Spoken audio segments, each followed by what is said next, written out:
साथियों नमस्कार, मैं हूं नीरज पटेल और आप देख रहे हैं नेशन जनमत। मोदी सरकार में लाई हुई योजनाओं के साथ एक अजीब विडंबना है।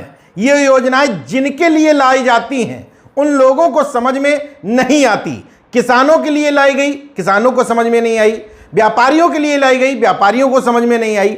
अब बेरोजगारों और नौजवानों के नाम पर लाई गई अग्निपथ योजना नौजवानों और बेरोजगारों को समझ में नहीं आ रही है। लेकिन ये तमाम सारी योजनाएं देश में दो तरह के लोगों को समझ में जरूर आ जाती है। एक तो जो मोदी सरकार के अंधभक्त हैं, दूसरे दलाल, भांड, कॉरपोरेट और दरबारी मीडिया।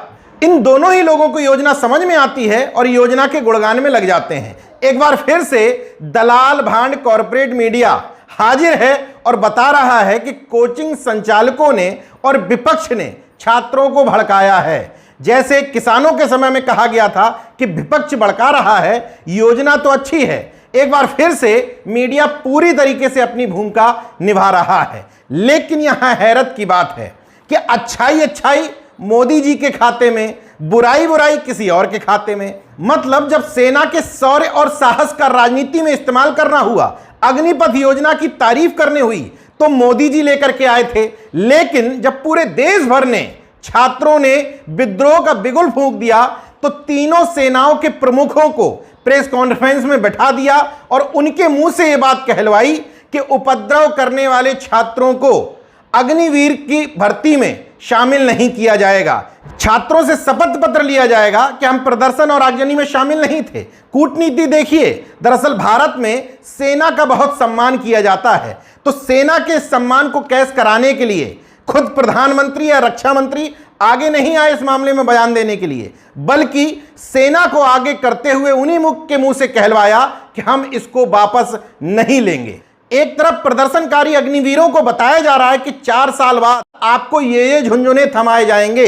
दूसरी तरफ उनको धमकाया जा रहा है कि प्रदर्शन में शामिल होगे तो आपके साथ ये किया जा सकता है। दलाल मीडिया हेडिंग लगा रही है, बाबा हैं तैयार, हिंसा जीवियों पर होगा प्रहार। दूसरी तरफ आंदोलन करने वाले छात्र कह रहे हैं कि 4 साल के इस अग्निपथ से हमारा जीवन तबाह हो जाएगा। हम कई सालों से लगातार सेना में भर्ती की तैयारी कर रहे हैं, हम किसी भी सूरत में पीछे हटने वाले नहीं हैं। उत्तर प्रदेश के नौजवानों ने बाबा जी के बुलडोजर को चुनौती देते हुए न सिर्फ गोरखपुर में बल्कि बनारस, आगरा, बलिया, अलीगढ़ समेत पूरे प्रदेश भर में विरोध प्रदर्शन किए। पटरियों पर ही एक्सरसाइज करते हुए बाबा जी के बुलडोजर राज का मजा भी ले लिया।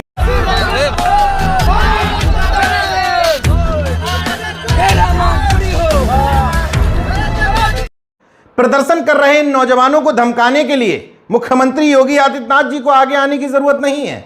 दलाल मीडिया ये काम बखूबी कर रही है। हेडिंग देखिए, बिहार में बवाल का हल, यूपी वाला बाबा मॉडल, अग्निपथ पर हाहाकार, कौन जिम्मेदार, बाबा हैं तैयार, हिंसा जीवियों पर होगा प्रहार।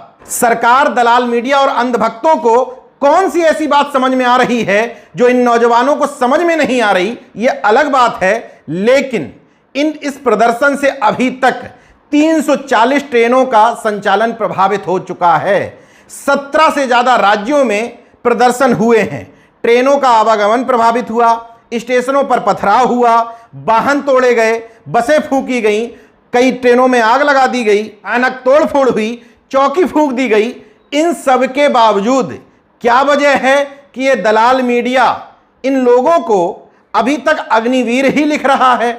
उपद्रवी, पत्थरबाज, दंगाई, बलवाई, गुंडे जैसे शब्दों का इस्तेमाल नहीं कर रहा है। वजह साफ है। इस दलाल मीडिया के वर्तमान स्वरूप के बारे में कहा जाता है कि पहले अखबार छपकर बिकते थे, अब पहले ही बिक जाते हैं, बाद में छपते हैं। मतलब बिक करके छप रहे हैं। वो बात यहां अक्षरशः लागू होती है। दरअसल जिन प्रदेशों में यह सारा प्रदर्शन हो रहा है, उन प्रदेशों के बदौलत ही मोदी जी पिछले बार प्रधानमंत्री बने थे और इस बार भी प्रधानमंत्री का सपना संजोए हुए हैं।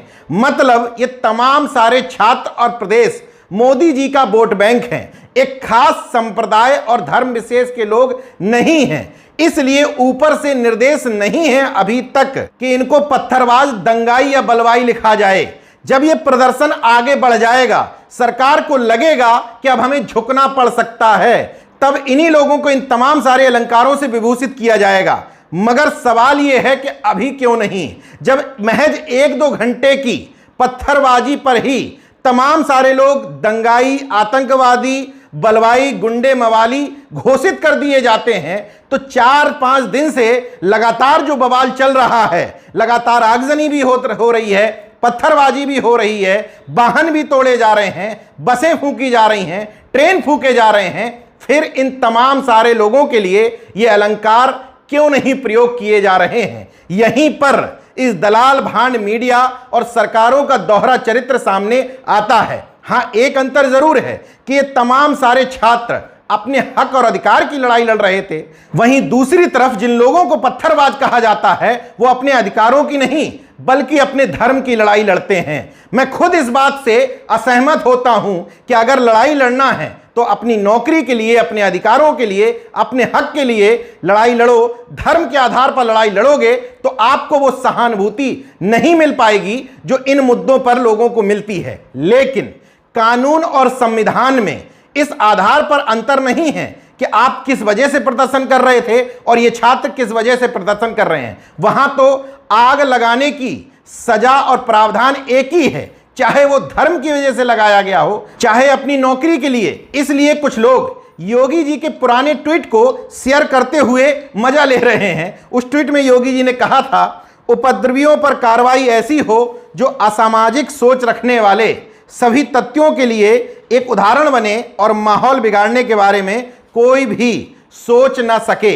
एक तरफ आपका बुलडोजर 24 घंटे के भीतर पहुंच जाता है, दूसरी तरफ लगातार हिंसा होने पर भी आपका बुलडोजर नहीं पहुंचता। इसी को अंधा कानून और वोट बैंक की सियासत कहा जाता है।